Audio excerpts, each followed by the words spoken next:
while we're waiting for that, I can just go ahead and say a few words about the task force. I think this is a really important endeavor the city is taking on. I think it's long overdue that we take a holistic approach to public safety.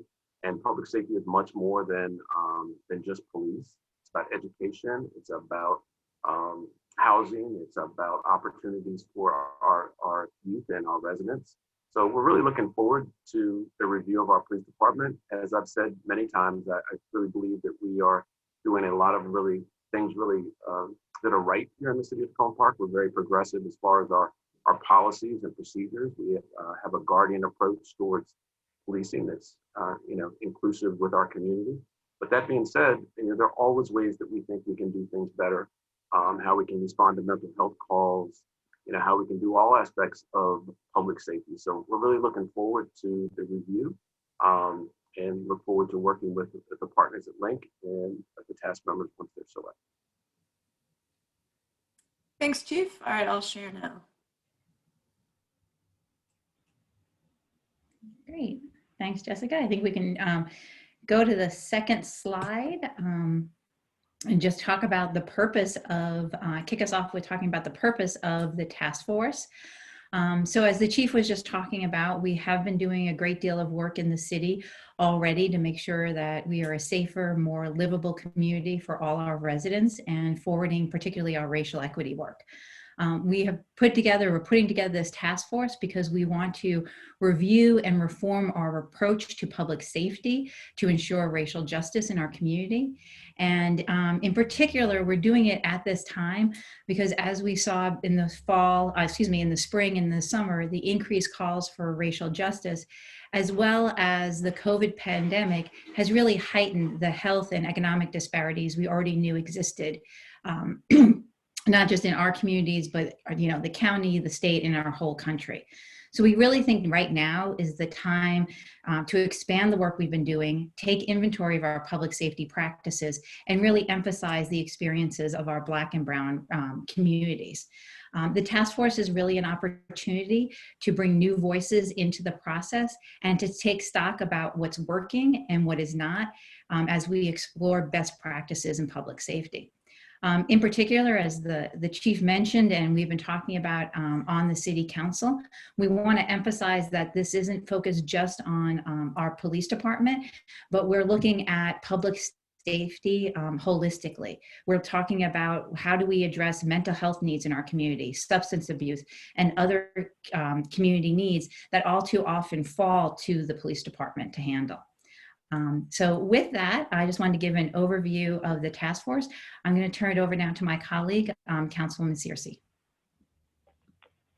Great, thank you, Mayor. So again, I want to thank everyone for joining us this evening, as well as our partners with Link in organizing this information session that is being recorded. So I'm just going to talk a little bit about and remind everyone about the goals of the task force, as well as the composition. So the task force will provide recommendations to the City Council in June. Our goal is to make sure that we are able to take action on recommendations that the task force develops. And so in order to make sure that we're providing the task force with what it needs in order to make those recommendations, they'll have a number of charges. One will be to review disaggregated data on arrests, citations, stops, to ensure that the city's public safety approaches advance racial justice and offering recommendations in that regard. They will also develop approaches to engage and empower residents, particularly groups that have been marginalized in the city policing oversight and community policing practices. And that's one of the reasons why we think it's really important for the task force to not only think about things from the perspective of policing, but beyond that, because that might also help to inform approaches that the task force may consider in terms of trying to engage residents throughout the community.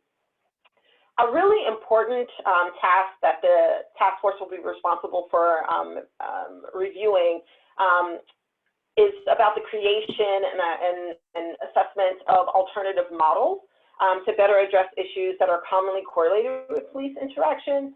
As the mayor mentioned, things such as mental health, substance abuse, and other social service needs, where our police department is typically the first responders to these kinds of incidents or needs.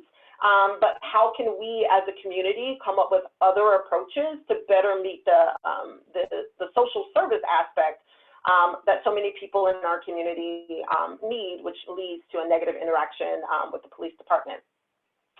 Another big piece of the task force is to remain transparent and provide equitable opportunities. Again, we want this process to be one that is open, transparent, and also allow the task force to dictate the direction and topics and things that they would ultimately address. So I think that's something important to keep in mind as well. Next slide, please. Perfect. So the task force will have up to 15 members. To just remind people, we thought that that would be a really good group in order to facilitate conversation, and also given the time frames in which we're working, to ensure that we have a group that's manageable enough for the purpose of issuing recommendations. Each task force member will be part of a subcommittee. Again, the idea is that the task force has the ability, because of the volume of topics that they may decide to cover, to split up and break up into subcommittees. And so this just lets everyone know that task force members will participate in both the main committee, but also may participate in various subcommittees that are determined by the task force. And task force membership will potentially include Black and Brown residents, youth, and business owners, local experts in civil liberties, social justice, and police reform, members from local advocacy organizations, members from various resident committees, as well as members from our police chief advisory board, as well as mental health and other social service professionals. Again, Link, Strategic Partners, and Expectant Advisory, LLC, are our facilitators. One thing that I also think is important to keep in mind is that the task force will also have the ability to bring in people to speak to them, to inform their decision-making on a regular basis. And we're also working to ensure that the task force will have an opportunity to get information and feedback and questions and comments that they may receive from the public. So next slide, please. Perfect. So with that, I'm going to turn things over to, I believe, Jamal. Yep. So I'll step in here.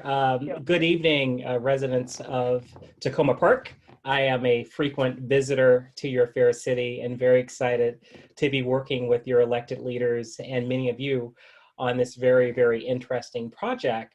I want to talk about the application questions that will be asked of all potential members of the task force. The first question is, why are you interested in joining this task force? Remember, you are an ambassador. 15 people, of course, cannot speak for a whole city, but we're going to try really hard to ensure that the composition of this task force is representative. And you do that via people's views, their perspectives, perhaps even some polling of what your neighbors are thinking about questions before the task force. And secondly, this idea of being an ambassador and sharing information. This is a very active role. It's not just about you receiving information, about you receiving and pushing it back out to your neighbors. And lastly, are you able to participate in a 2-month commitment? This is a significant investment of your time for this very worthy cause, but it's going to be real work. But I do believe it will serve as a national model for cities of your size, and the result is going to be tremendous because of who's going to be involved. So we thank you in advance for applying. Awesome, thank you. And I really want to take some time to dig a bit deeper on the role of Link Strategic Partners and Expectant Advisory LLC will be playing together on this project.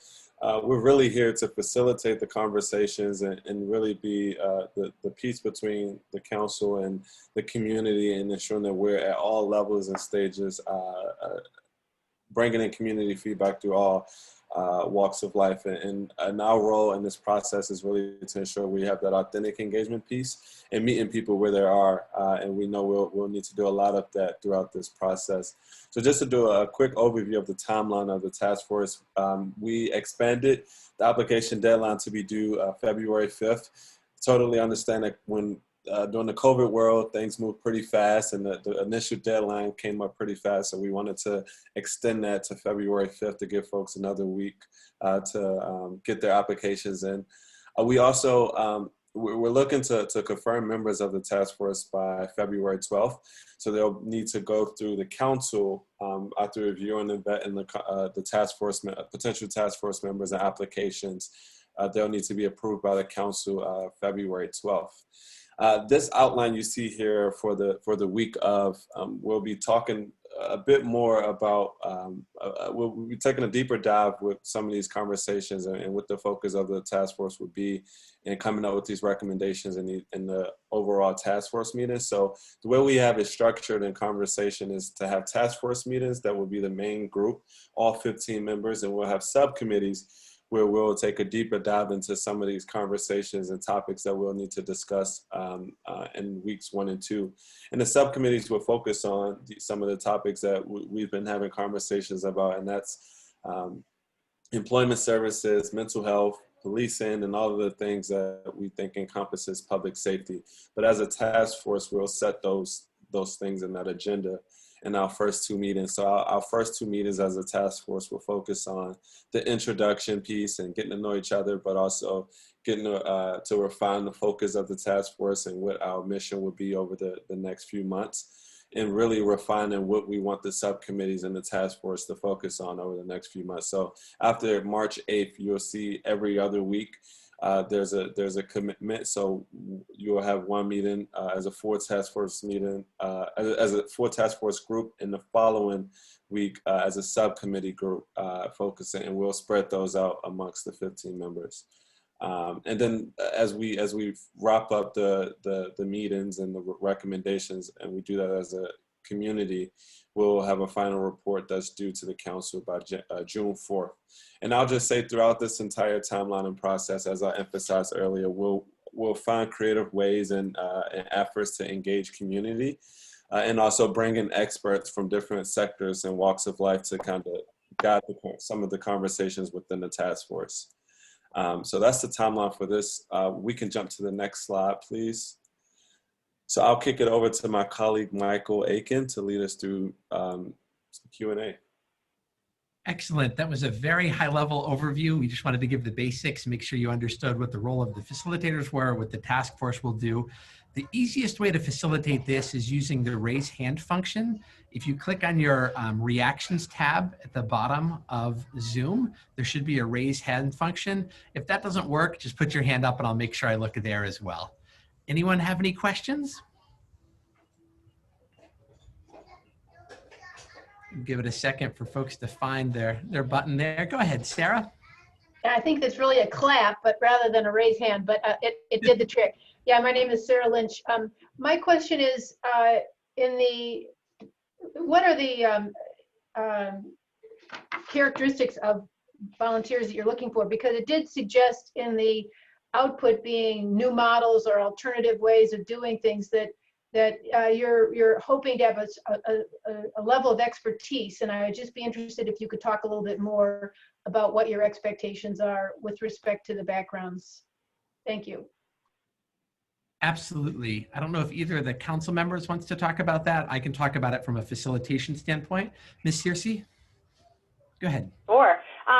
Thank you, Sarah, for that question. I think we want a mix, right? And so that was one of the reasons why we're really trying to ask not just people who have expertise, for example, in mental health service provision, but also people who are residents, Black and Brown residents, parents of someone who has mental health needs, that could speak to some of the more personal experiences that could really help to shape and inform some of the policy decisions that we or that the task force would ultimately make.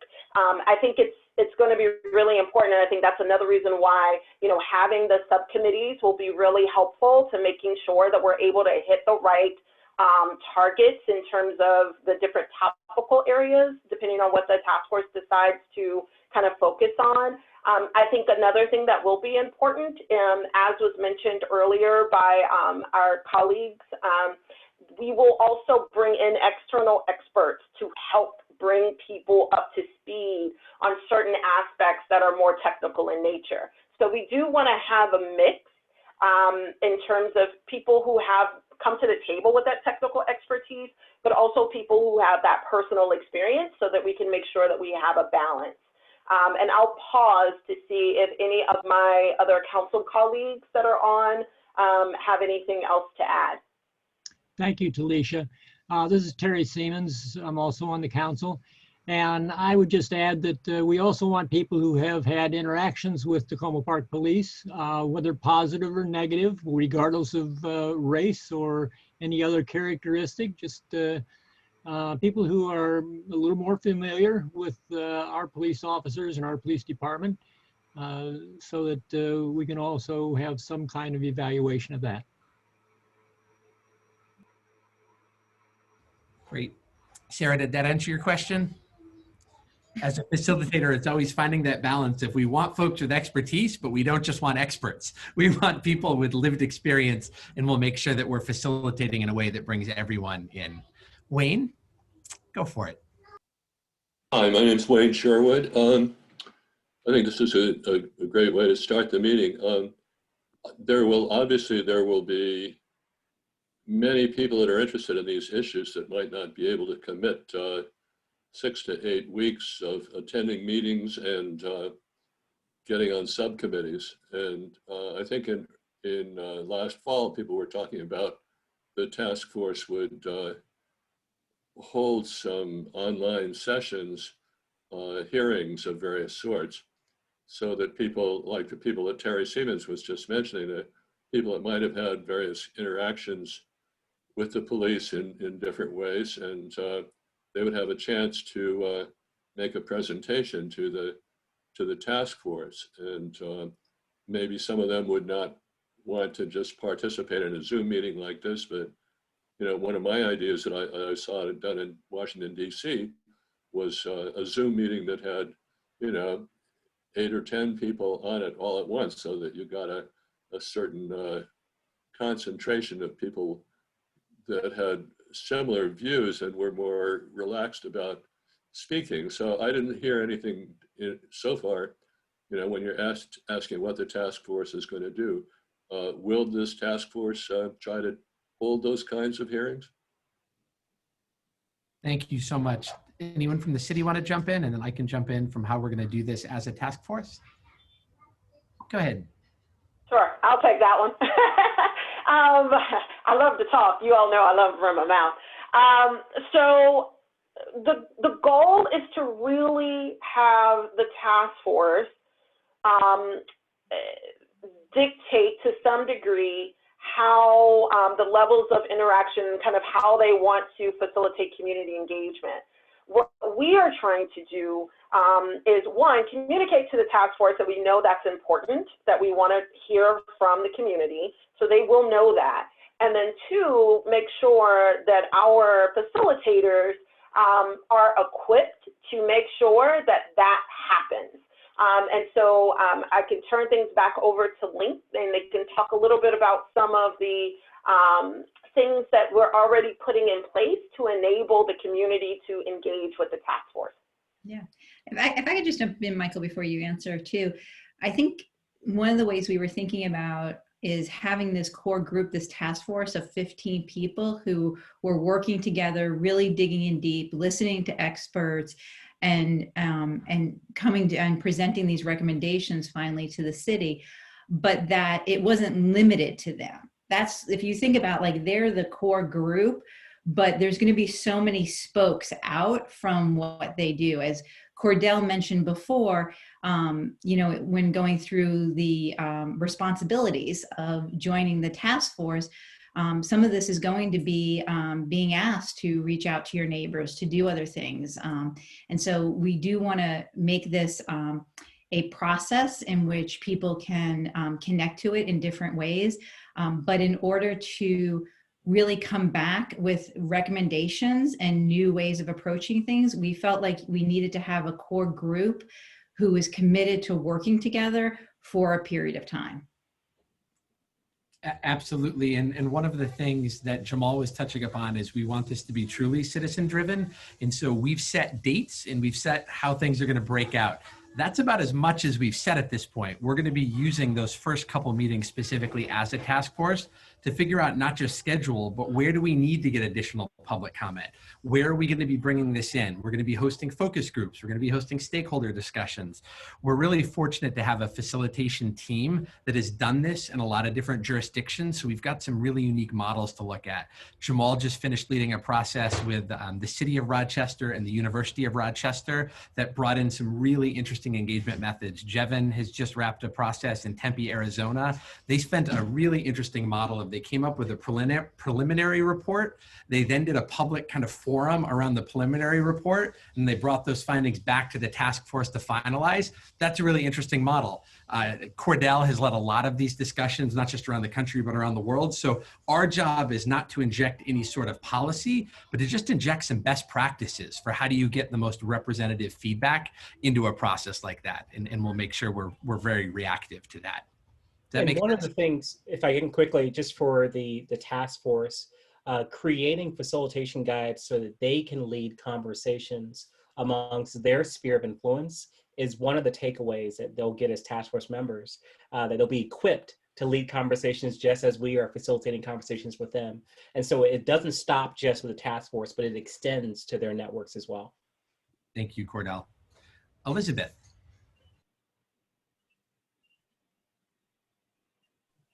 Yes. Hi, thanks for holding this today.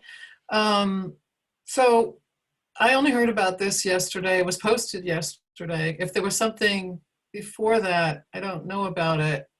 I'm concerned because there are like 34, 36 attendees on the call, but like at least 13, 14 of them are from the city government.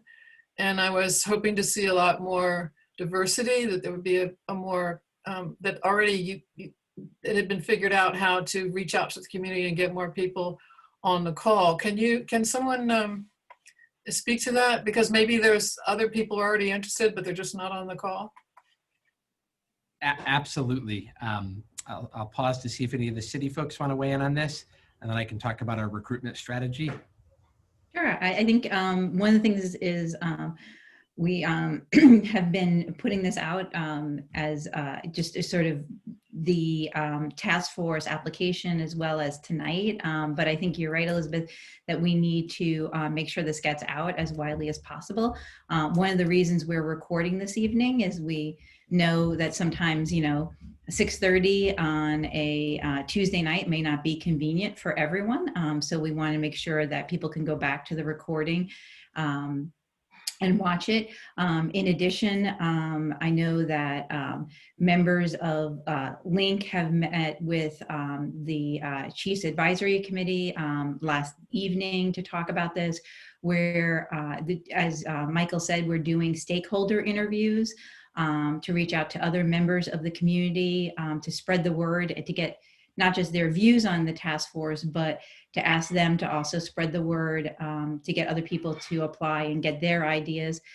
Each of us, myself, Councilman Searcy and Councilmember Siemens, have been recruiting people and talking to them for the last, 5 or 6 months about the task force as we put the planning together. So, I think and that's one of the reasons why, we're going to carefully look at the people who do apply, and if we need to do more recruiting, we will do that.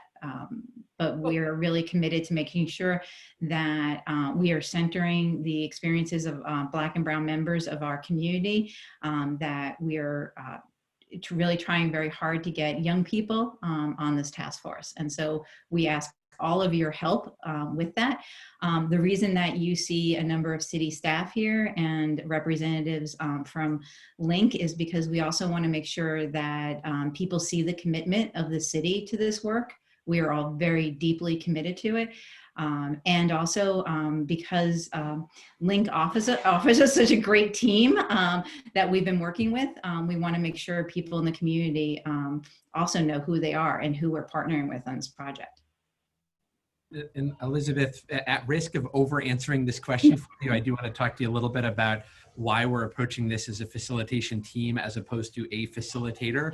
Part of it you're addressing spot on. Part of it's a recruitment challenge. Often the people that most need to serve in these sort of task force roles are not the folks who are going to put their hands up first and say, choose me. So there's got to be a lot of non-Zoom, individualized one-to-one outreach. And we're doing a lot of that outside of this screen. And we'd ask for all of your help in doing that. If you think people would be good, either for the task force or to inform the work of it, we have lots of pathways for that. The second thing then is figuring out when we do assemble 15 folks and we make sure they're representative, that all 15 have equal access to being part of the dialogue.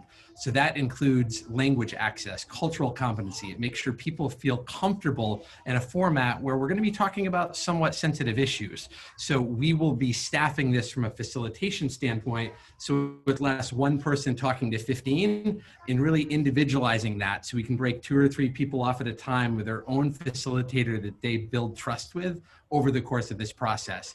It's not just having a translator, it's having someone assigned so that you can jump into the conversation at whatever point you feel comfortable sharing. It's, as the mayor said, it's about getting youth members and making sure they feel completely protected and safe in this process. So we'll be spending a lot of time on meeting format to make sure that when we get the right people, they're also in an environment where they feel compelled to speak up.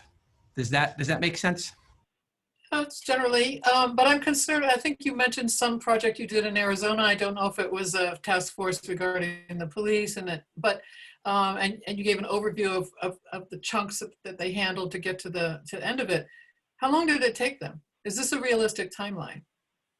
It's a really great question, and we've all facilitated things that have had a variety of timelines. There were some task forces that were formed in the immediate aftermath of some of the national dialogues around policing that produced a report in 6 weeks. There are others that have decided they're going to work in an ongoing way where they're not going to produce a report and disband. They're going to continue. I think what Takoma Park is doing from our experience is kind of in the middle ground of that. This isn't a produce something immediately and move on. And it's not, you've got 2 years to figure this out. This is, we've got, we believe, an appropriate timeline to really dig in on some of these issues with an understanding that not all of these or most of these will be solved by a report in June. It'll be the part of the process that continues beyond that.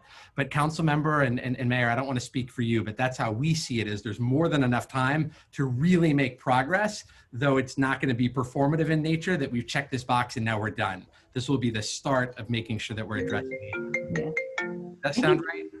Yeah, part of it is also important that we're keeping front and center in this process is also understanding that the county is doing a great, work in this area.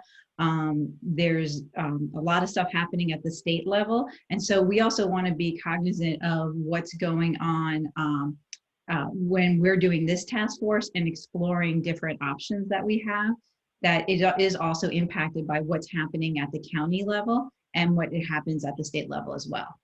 So I think Michael described it, exactly right. Like, we want recommendations to come out, but if we need to have the task force or some iteration of it go longer, we can also do that. I'm concerned about, like, we can come up with all kinds of great suggestions, but how much are we going to, not we, I'm not on the force, but if the force comes up with some great suggestions, they do have to be implemented, which requires a budget. How responsible would the members of the task force be to make sure they're giving you realistic recommendations? Any of the co-facilitators want to talk about this based on your other work? Yeah, I'm happy to jump in about the work we did at the University of Rochester. So, and a bit more on how that may transcend to the city of Takoma Park. So at the University of Rochester, it was a 3 to 4 month engagement process of the task force, also subcommittees, and also the task force engaging with the broader community. The point of that task force was an ad hoc committee, as Michael said, something that came up right after an incident, and there was a strict timeline to have recommendations by a certain date, which was April 1st. So the task force is, with most task forces we see across, same in Washington, D.C., the police commission, these bodies of people come up with recommendations and work with facilitators that come up with recommendations. Some may have budget, some may be non-budgetary, or some just may be a more long-term solutions. So what we see as facilitators is not to say, no, that we aren't going to include that in the recommendation because of the budget. We're going to say, here are the recommendations and things that we've heard as a task force. Now here you go to now hand up these things off to the city on June 4th for them to have that discussion moving forward with the community and what the implementation process will look like for each recommendation. That's more of what we've been seeing with some of the processes that we've been working with in the past, but I'll hand it off to the city to discuss more on what that process is like after June 4th, after those recommendations come in. And if I may just quickly talk about the experience that I've had, this is now 5 years ago, with a group of, now we know them as BLM activists, but then it was just Ferguson activists, creating essentially a back channel with national chiefs of police. They weren't there to create recommendations, they were there to build community amongst each other, so that when something else flared up, and many things since then have flared up, at least they had a back channel of communication that wasn't as noisy and that was very clear based on a personal relationship. So it really depends. The outcome depends on what your intent is. The intent in that particular instance was to get some national figures together to build community amongst each other. Tom? Go ahead, Tom. Yeah, I want to endorse what Elizabeth was raising. I'm sure as experienced facilitators, you understand and will appreciate that a primary task is making sure that the group doesn't try to boil the ocean, that the group, in fact, is selective enough, conceding that there will be things that will be unaddressed, because what's more important, and I think this is what Elizabeth was saying, this is what I heard, it's one thing to make a declaration, it's another thing to translate that declaration to reality, to implement it. So I just want to share that concern and endorse what Elizabeth was saying. Thank you, Tom. That is a core element of facilitation, is making sure we're focused on outcomes, and the fact that this will also be looking at budget priorities and others will help us focus this. Is there anyone else who wants to add anything to that? Perfect. Wayne. I've been kind of watching the news from around the country. A lot of communities have established these kinds of task forces.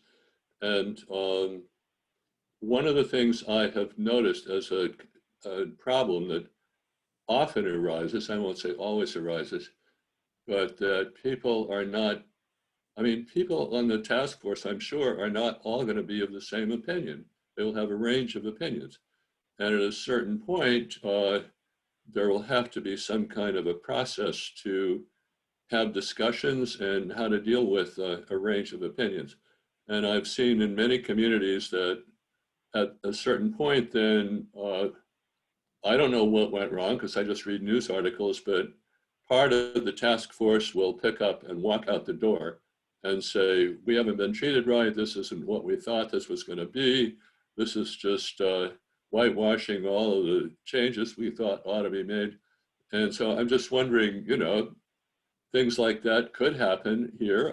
I think there would be to a lesser degree, but how do you think the task force will be dealing with that sort of thing so that it doesn't all blow up in people's faces? That would certainly not be the outcome we're looking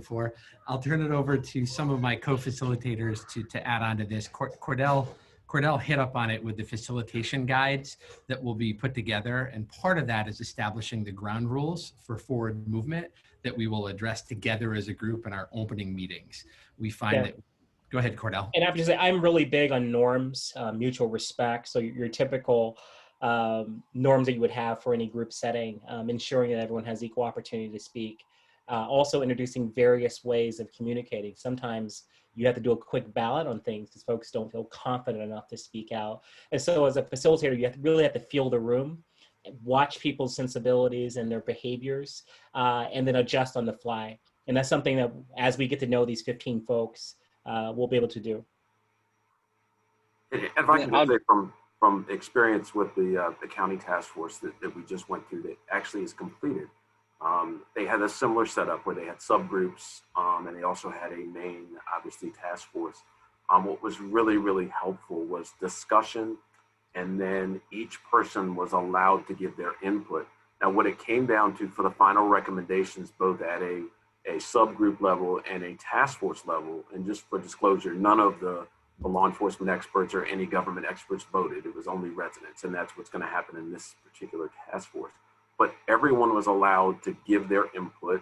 They were allowed to wordsmith the documents, but then it came down to people voted on what they thought were the top 6 or top 7 priorities. So I can tell you, everyone that I talked to as a resident that was on that committee felt that there was a really defined process, but also an inclusive process, that they may have disagreed with a few of the items, but they absolutely felt that their input was listened to by all members of the committee. So as Cordell said earlier, I think it's really important to set those guidelines, but also to keep with those guidelines. Because if people don't feel like their voice is heard, whether or not they're task force members, whether or not they're residents of Takoma Park, people are not going to have buy-in with this task force. So I think it's very important, as Cordell spoke about earlier, having the structure, but following the structure and having people feel like their voice is heard. And not to continue on this question, but Wayne, I think you raise a incredibly important question, and thank you for asking it. And I just want to say that your question is one of the reasons why we selected this group of facilitators to do this project, and why working with Councilman Searcy and Councilmember Siemens in thinking about putting together a task force, all 3 of us felt very strongly that we needed a good facilitation team to do this project with the city, that this was something that we needed real great experts in facilitating, because we want to make sure that people are given a space to agree and disagree and have these discussions and able to come back to us with recommendations.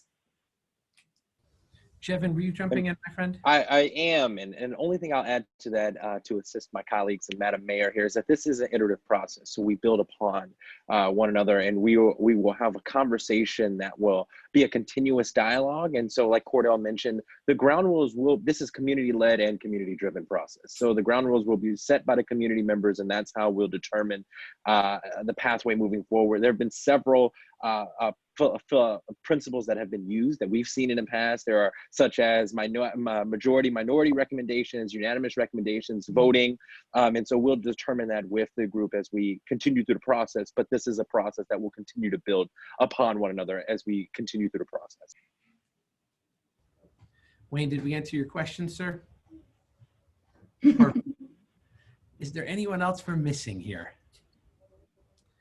Cordell went over the questions. There are 3 basic questions in the application just to help us get a well-rounded understanding. We'd encourage you to help us spread the word as much as possible. Elizabeth.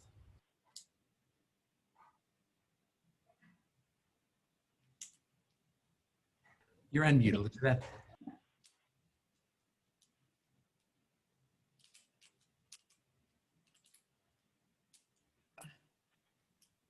Go for it. I think I'd know that by now, right? But anyway, it's been 9 months or 10. So I know that somebody would be assigned from the police advisory board, and maybe I think in the beginning places like CASA were mentioned, et cetera. Do you already have, of the 15, X number of slots already filled? Are you really only looking for 2 or 3? No? Talisha? No, we have not assigned a quota or threshold for membership based on the categories. Primarily, we talked a lot about this during our council meetings when we were discussing the composition. We have a number of people in our community that fit multiple boxes, right? And so we don't want to hold ourselves to a particular quota for a particular type of representative. We want to see who comes in and then from there make decisions on how we can make sure that we have adequate coverage. Does that answer your question? Yes, thank you. And also, regarding, I've been in, I'm going to say, there's a lot of research that needs to be done in order to make some of a good suggestion, you know. For example, regarding mental health, I've been attending a few of the National Law Enforcement Museum seminars on that, and can learn from so many, what other communities have done, like Miami, to solve these problems. And how much is the Facilitation Committee and or our City Council doing to provide information that we need to know to go forward, like LEOBR or anything else? And how much will some of it be organic from the members to find out what we want to research? Because that's going to take even more time. Of course, if you get really into it, it can be fun. But can you give me a little bit about what's going to be given to us and what do we need to come up with ourselves? I'm not on the board. I'm just.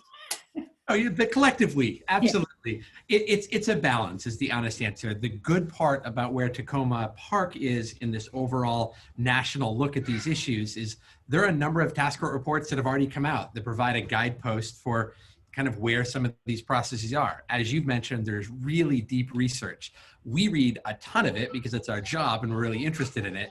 There does become a risk that you overwhelm people with information and that takes over from their lived experience. So our job is going to be, how do we provide enough background that folks are educated in their opinions without overwhelming them or trying to skew their thoughts in one process or another?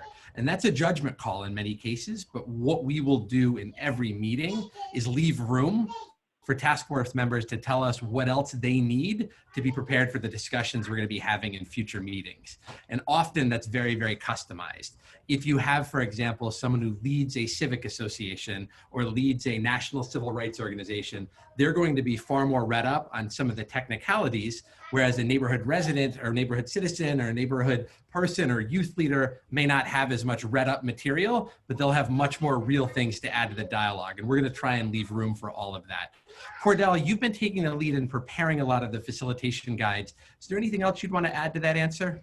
Yeah, just a note of caution that, Takoma Park is not Seattle and it's not Rochester and it's not these other places. And so while the background information is important, I think it's also very important to be, focused on the context.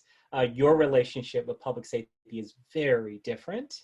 Your socioeconomic status is very different.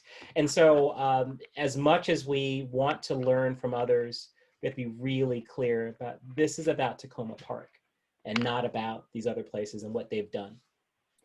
Well, to that point, I think we're also going to try to, I assume you're going to try and have representatives from every ward as well, because it's very different in a different ward from me.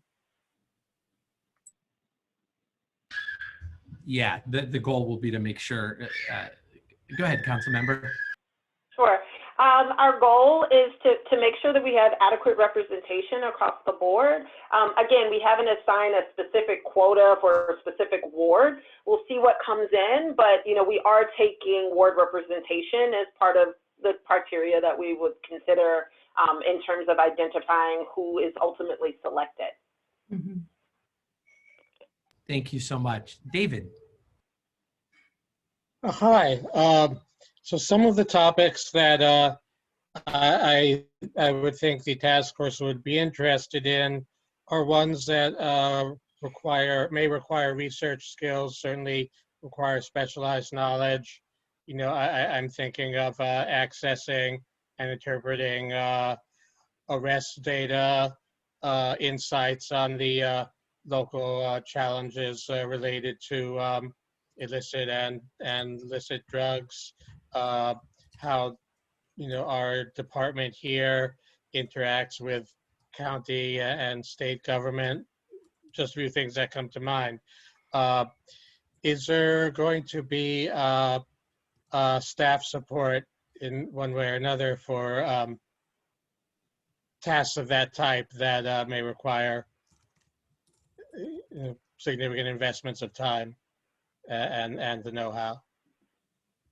David, I can jump in here. We as the police department are absolutely going to be available to provide, whether it be arrest data, whether it be mutual aid, agreement information, all of that. We're going to have subject matter experts available upon request from the task force to provide any requested information that comes our way. We're already in the process of putting together the last 4 years arrest data, traffic stop data, and breaking it down by race, by jurisdiction in which the person that's arrested lives, by ward, etc. So we're taking a deep dive into that, and absolutely we want to be a resource, and we're available as subject matter experts should the questions come up. Thank you, David. Is there anyone else we're missing? Perfect. Well, we'll make sure this recording is available. The link to the application is online. If there's anyone you need us collectively to reach out individually or collectively, we'd love to do that. And I appreciate you all here tonight. Anyone from the city want to close us out? Alicia, you want to close it, bring us home? Sure. I just want to thank you all for joining us tonight. This is such, for me, a personal desire to see us make progress and to make sure that we have a city that represents everyone, and that everyone feels safe, and that everyone feels valued. And so you all being here tonight is the first step to realizing the necessary steps of establishing this task force and moving us forward as a city. So thank you all for taking time out. I want to encourage everyone to please help us with spreading the word so that we can get as many people who are interested to apply. And definitely feel free to reach out if you have any questions about what you heard tonight or about the application. So thank you all. Thank you. Have a great one, everybody.